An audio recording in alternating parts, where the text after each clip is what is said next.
U.S. Grant, Lieutenant General, United States Army. Ulysses S. Grant, President of the United States, described as a man pathetically puzzled by his high office. A man variously called an American to be mentioned with Lincoln and Washington. A sad man with no special powers of getting along. A man of great clarity of mind, and a drunkard. The first soldier of his time, and a butcher. In his personal memoirs, completed just before he died, U.S. Grant added his own voice to the complex of contradictions. Military life had no charms for me. If I had it to do again, I would probably be a farmer or a teacher of mathematics. But circumstances always did shape my course different from my plans.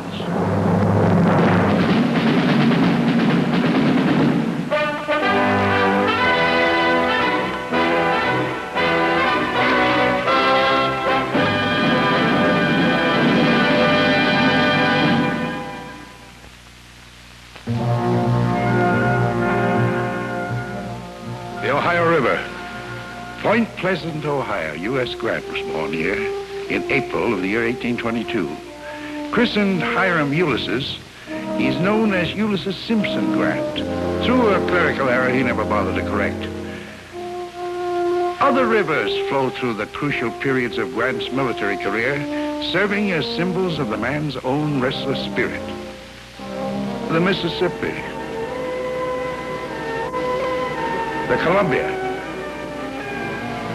the Rio Grande, the Hudson, symbols of Grant, a man who liked to be on the move. In May of 1864, on the banks of a small river, the Rapidan in Virginia, the American Civil War was approaching the inevitable crisis. On the north bank stood the Army of the Potomac, an army numbering 70,000 officers and men. An army nourished and replenished by an industrial economy grown strong in 3 years of war.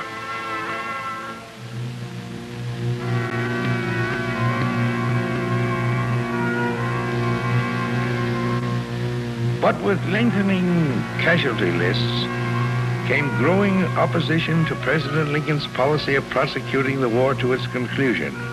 Although the ability to fight was greater than ever, the spirit needed to win was weakening. Yet the most formidable opposition of all was still the enemy that stood on the south side of the banks of the Rapidan. An enemy barely able to feed itself, to produce the tools of war, or the men to replace those who had fallen. The Army of Northern Virginia, 30,000 strong.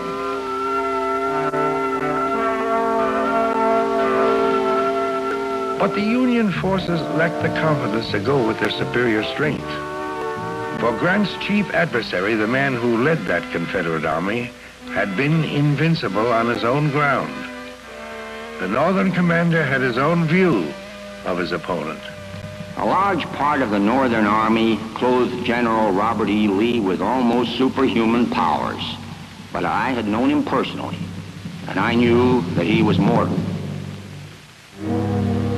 There were Union soldiers who didn't share the general's optimism. Grant had proved he was an able soldier, but in their words, he has not met Bobby Lee yet. On May 4th, 1864, U.S. Grant, the man who later said, "I never went into a battle willingly," led the Army of the Potomac across the Rapidan. On the morning of May 5th, in a bewildering tangle of undergrowths, to be known forever as the Wilderness, U.S. Grant met Bobby Lee. The North lost 17,000 men before dusk called a temporary halt to the slaughter.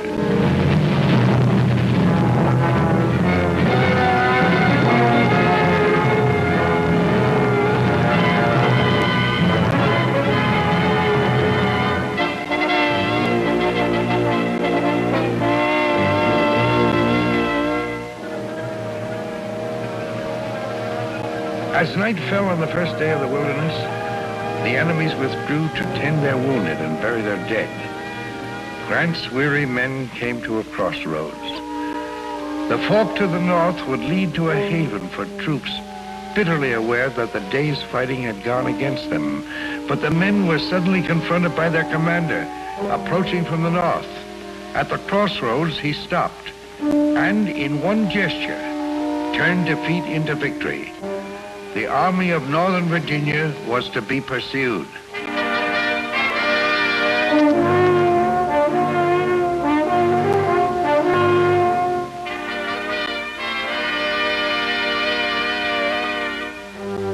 There were blocks in the road leading south to the Confederate capital of Richmond, and the tolls were high.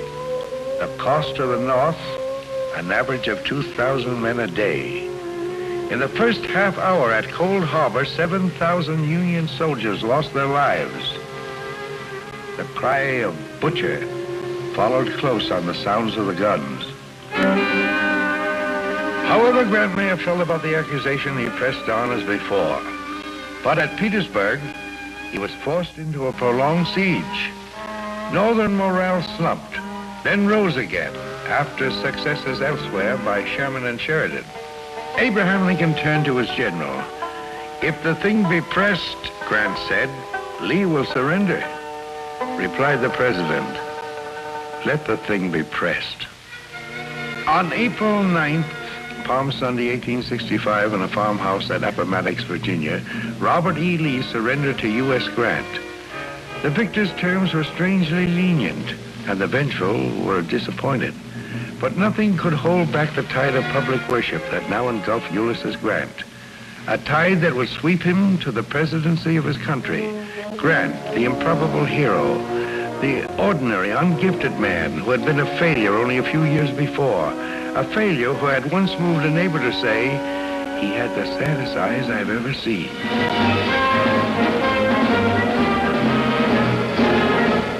A man acclaimed for greatness, yet possessed of little save an ability to learn by experience and what he called a superstition. My superstition has always been that when I started to go anywhere or to do anything, not to turn back or stop until the thing intended was accomplished.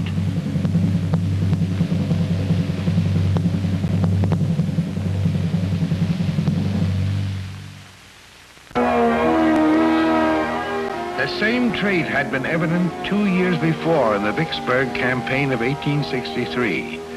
The man picked for this tough job had been only a few years before a retired Army captain, thought to be a heavy drinker.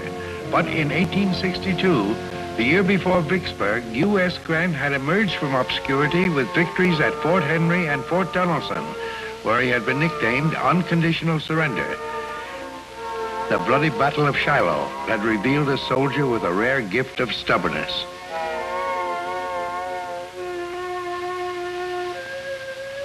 The evening of that first day at Shiloh, my ankle was so painful from the fall of my horse I could get no rest. Unable to endure the sights and sounds of the log cabin that had been taken over for a hospital, I took myself out into the night. General Sherman, despondent over the events of the day, came to see me, hoping, I suspect, to put the river between us and the enemy and recuperate. "Well, Grant," he said, "we've had the devil's own day, haven't we?" "Yes," said I. "Yes. We'll lick 'em tomorrow, though."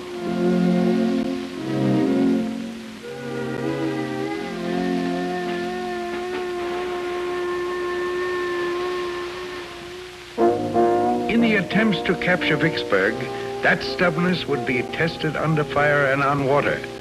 Called the Gibraltar of the West, the Confederate fortress on the east bank of the Mississippi was impregnable to attack from the river. Grant's problem was to secure some foothold for a land assault. To begin with, he worked on a series of watery improvisations. One was a plan to bypass Vicksburg entirely by altering the course of the river. It failed, as did an effort to blast a connected waterway of canals and lakes parallel to the Mississippi. A third scheme sent gunboats up the Yazoo River to try for a landing north of Vicksburg. They became snagged in the bayous. and Grant went back to being a land soldier.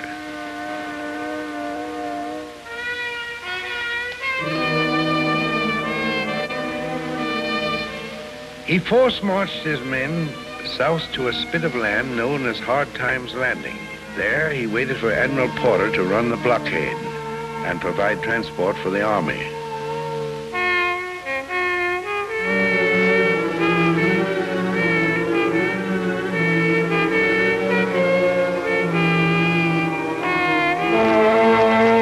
In April of 1863, U.S. Grant and his troops crossed the Mississippi to the Vicksburg side.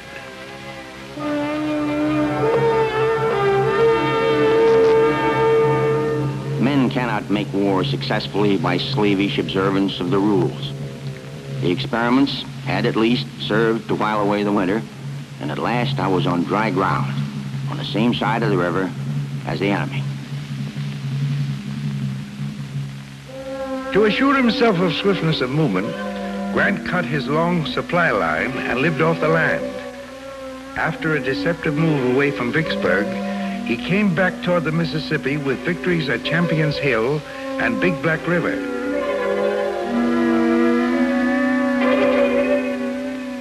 The Confederates were driven back into their fortress, and the siege of Vicksburg was begun.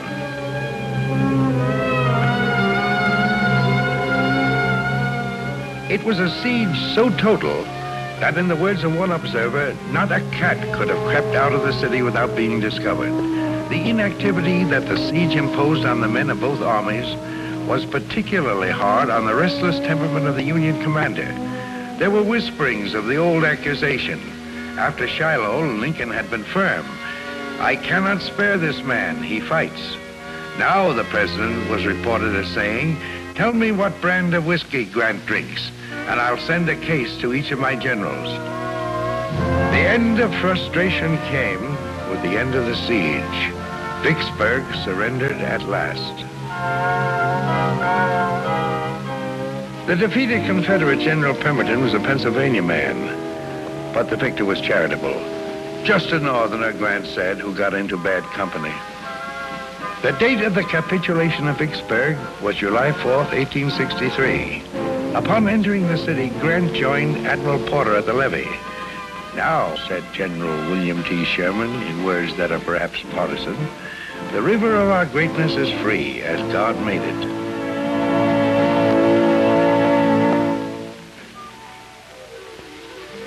"10 years before Vicksburg, Ulysses Grant, a captain in the infantry, was sent from Sackett's Harbor in the east to a post here near the Columbia River in the Pacific Northwest. Now, unable to afford passage for his wife Julia and their young son, Grant went alone. His route from New York took him across the Isthmus of Panama and up the coast to San Francisco.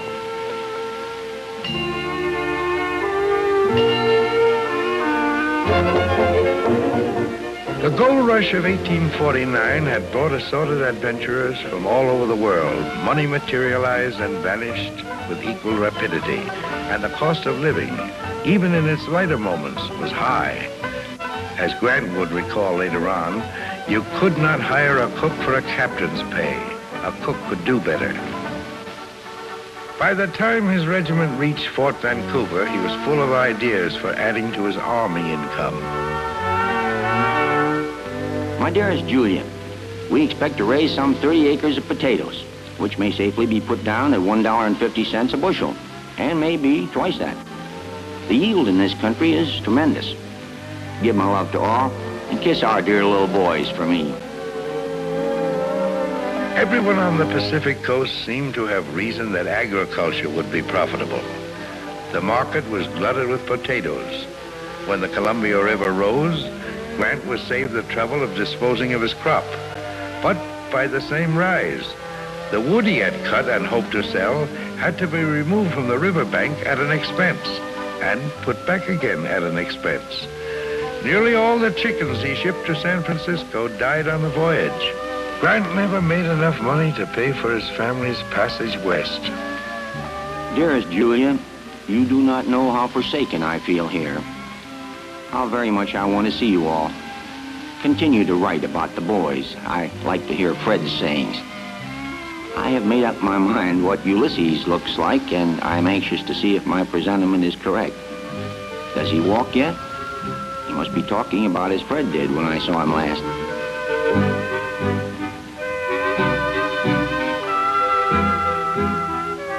It is unbearable to me to think that I have a son whom I have never seen. Captain Grant had no interest in filling his idle hours with hunting and fishing. Of the other standard diversions of his fellow officers, he took part in only one.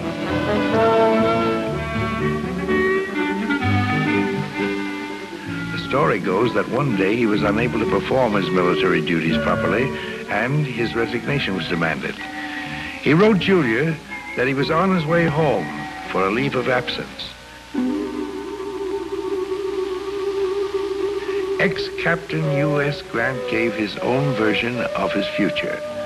Whoever hears of me in 10 years, he said, will hear of a well-to-do old Missouri farmer. A military career that was to stagnate and come to a temporary end in the far west had been more active at an earlier time. In 1846, on the Texas side of the Rio Grande, Lieutenant U.S. Grant had strong feelings that he would not express until later. He faced the first of his 2 wars with a repugnance that stayed with him to the end of his life. The Mexican War was an unholy war. To this day, I regard it as one of the most unjust ever waged by a stronger nation against a weaker one. Nations, like individuals, are punished for their transgressions. The great national interest in the Mexican War was barely served by the infant art of photography. A captain of engineers named Robert E. Lee is pictured somewhere in the dimness of one rare daguerreotype. But the war was depicted mainly by painters. At Resaca de la Palma, Grant had his first taste of battle. He later recorded what he felt just before crossing the Rio Grande into Mexico.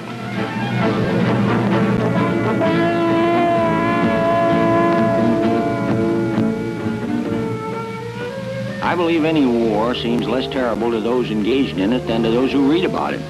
My own post was that of quartermaster, an assignment I protested against unsuccessfully, but the duties kept me more than occupied. I'm not aware of ever having used a profane expletive in my life, but I would excuse those who may have done so if at the time they were in charge of a train of Mexican pack mules.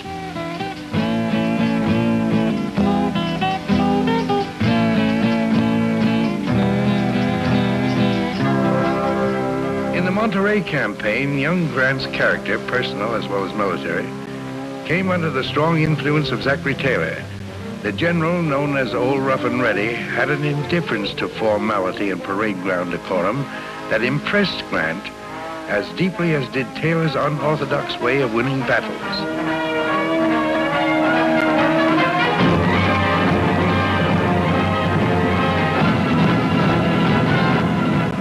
It was at Monterey that Grant, in an exploit he later said had been exaggerated, rode Indian fashion through the streets to go back for ammunition. After Taylor's victories at Monterey, Grant was transferred to the army of his other military instructor, Winfield Scott, the general known as Old Fuss and Feathers. Striking from the coastal city of Veracruz, Scott made a fighting march inland, teaching Grant a lesson in the tactic of cutting a supply line and living off the enemy's land.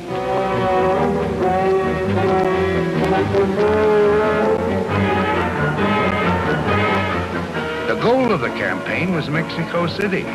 The chief obstacle to overcome was the fortified castle of Chapultepec.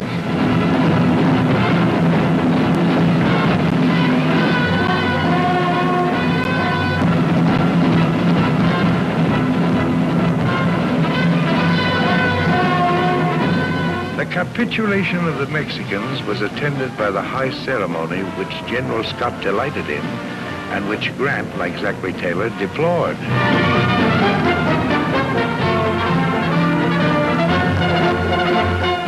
Before he left Mexico City, Grant went to a bullfight. The sight to me was sickening. I could not see how human beings could enjoy the suffering of beasts, the cruelty to the bull and the horse. I did not stay to the conclusion of the performance. The Mexican War brought to Ulysses S. Grant many experiences that would affect the course of the American Civil War. One of these experiences was of particular significance. They clothed him with superhuman powers, but I had known Robert E. Lee personally, and I knew that he was mortal.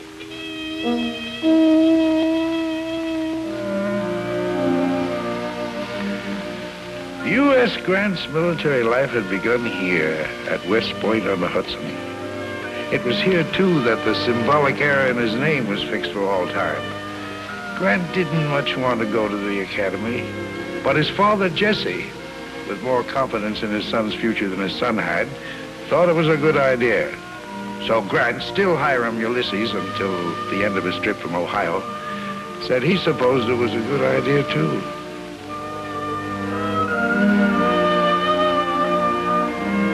I had always had a great desire to travel, and going to West Point gave me an opportunity. From Pittsburgh to Harrisburg, I chose passage by canal rather than stage. No mode of conveyance could be more pleasant when time was not an object. From Harrisburg to Philadelphia, there was a railroad. We traveled at least 18 miles an hour when at full speed, and I thought the perfection of rapid transit had been reached. I stopped 5 days in Philadelphia and got reprimanded afterwards for dallying by the way so long.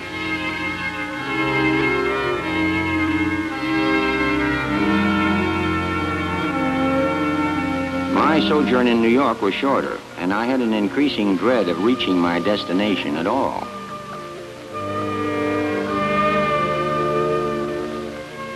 The military life had no charms for me. Going up the Hudson, I found myself hoping that there would be some sort of accident. Nothing of the kind occurred, and I had to face the music. In his 4 years at West Point, Cadet Grant showed no special promise. He disliked the discipline of drill and recoiled from the sound of band music. He liked mathematics, but excelled only in horsemanship, where he could be close to the animal he loved.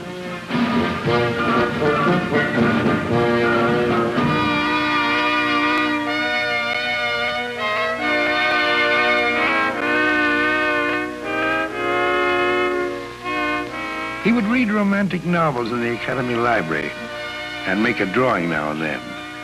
Many who knew him later felt there was something almost mysterious in his ability to communicate with horses.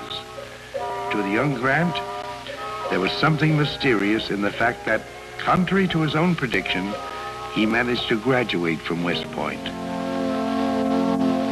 For the man who had sent his boy to West Point, a prediction, only legendary, came true. Jesse Grant would live to see his son President of the United States. The irony is that the greatness of Ulysses S. Grant was revealed only before his presidency and afterwards. At the age of 62, recalling the various stages of his life, Grant began the writing of his personal memoirs. He was destitute, even disgraced in the eyes of many of his countrymen, a victim of corrupt financial deals to which he had innocently lent his name.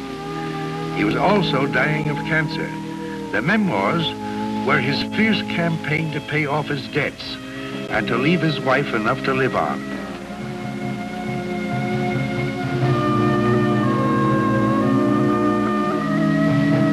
On the morning of July 23rd, 1885, he died. His final victory was over a non-military enemy. 4 days before, U.S. Grant had finished his memoirs.